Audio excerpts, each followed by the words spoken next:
What's up, guys? This is the full collection video. I'm not going to get into the weeds about a lot of the details, the length of time that I had any of the shoes. It's really going to stick to the basics of just displaying every single pair of shoes that I have, documenting this for the purposes of this guy. Let's go ahead and get started. This is going to be the first pair that we look at. This is the Arum Centurion model, fully handmade, made to measure from Antonio Mecariello. This is in unglazed natural shell cordovan with a custom patina. Definitely a pinnacle of kind of like my shoe journey, my shoe collection, and I couldn't be happier the fact that I've got this pair finally. Next we have is this pair from Acme Shoemaker. This is a special edition kind of pair that they made from a dark cognac hatch embossed shell cordovan. I had the opportunity to pick this model up and couldn't pass on it. Two pairs into the video and I've already broken my own rule that I set at the beginning, which was I'm not going to talk about every single pair, and let's get back to that. I'm going to break this up.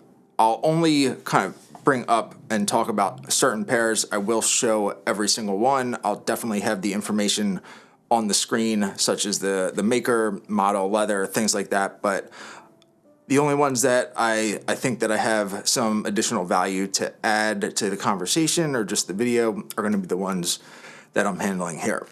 This is the remote bespoke Wholecut tassel loafer from Lee Trung Ichigo Ichie Shoemaker. This was really like the first true remote bespoke experience that I had, and it was definitely something I wanted to feature here. Let's take a look at a few others.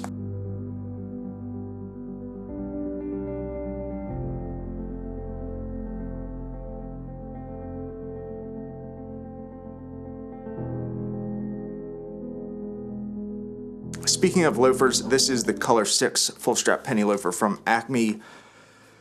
Absolutely love this shade of shell cordovan.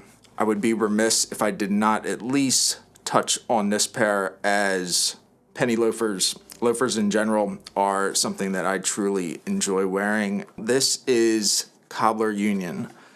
This is a waxed suede from CF Stead. I mentioned this in an earlier video. One of the hallmarks for me about, the kind of how I think about a shoe or a boot is how often I reach for it, how often I actually do wear it, and how much do I enjoy it while I'm wearing it. This is one of those boots, and I've really enjoyed wearing them every single time that I did. Let's take a look at another pair of suede shoes. This is Yearn Shoemaker. This is part of the Chinese handmade shoe review series that I'm in the middle of right now. I don't want to dive too deep into this, and I don't want to dive too deep into any of the shoes or topics that I'm discussing here, but I wanted to at least feature this in the video because before I get myself in too much trouble with myself, this is another shoe from the Chinese handmade shoe review series, Helen Shoemaker or BW Shoe Factory on Instagram. This is a Weinheimer black box calf, sweeping double monk strap, fully handmade. Let's get another pair of black shoes featured here and out of the way. This is TLB Artista, TLB Majorca. I forget the model number. This was a gift from a business partner. It just means a lot. I also really like the shoes. Now let's jump back to something that's probably a little more familiar. This is the Acme Wholecut Lazyman in natural shell cordovan. All that I'm going to add here is this was my first dabble in a Lazyman. It was something that I've been wanting to try for a very long time. The first one that I got, and it's opened the floodgates. There will definitely be many more to come.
Another surprise for myself, as well as some of you that probably follow the channel closely, is this pair of Alden Ravello V-tip on the Barry Last from Brick and Mortar Seattle. Definitely get this pair of boots in on the action. This is the Wholecut Navy Zug group made to order from Enzo Bonifay and Solgarb. Bonifay, absolutely love how this group made to order turned out. Is the original. Maybe not the original, but the original for me, which is the Proteo boot from Antonio Mecariello. 360 degree Tyrolese construction in a combination of vintage Peabody Kudu, baby box calf. I have to say, like, these grab a lot of attention, and not in like a wow, those are crazy, but like, wow, those are very impressive. I like absolutely love everything about it. Crown Northampton, the Harleston model, bourbon shell cordovan, gum rubber soles. Besides this just being very subtle, very classic, amount of wear that I've gotten out of these to date, how comfortable they are, you just wear them. It's easy, and that's how it should be. So that's it, there you have it. 2022 is obviously over. I think we already knew that at the beginning of this video, but that is kind of the recap and the snapshot of where we stand today. A few other things I'm absolutely thrilled to have picked up this year. One, and pretty much everything, while it's dusty, is this Leica Q2. I got this for my wife for family photos, and she loves it and I love it. And it just makes it a little easier than taking down like all of this camera gear, which I'll kind of show you in action here. This is just a lot more fun to use. You can just take absolutely fantastic pictures and enjoy doing it. Ashwin, Welded Wear, he is obviously a Leica fanatic, and I would definitely say if it's something that's kind of within the realm of possibility for you and you think it's something you would enjoy, this, of everything that I showed so far, this is one thing I would recommend because it's a lot of fun. Pan over here, we definitely got a few new additions for the workspace, the studio. Right here, we just got a workbench to make it a little easier to kind of declutter the desk and make it a little easier to work in here. Really just trying to make this a more enjoyable place to create stuff in. So hopefully you guys appreciate it. I know I definitely do. Hopefully this is like the look into the collection everyone's been asking for, and if it isn't, well then just let me know and we'll have to do this all over again. Thanks for watching, guys. We'll definitely see you soon.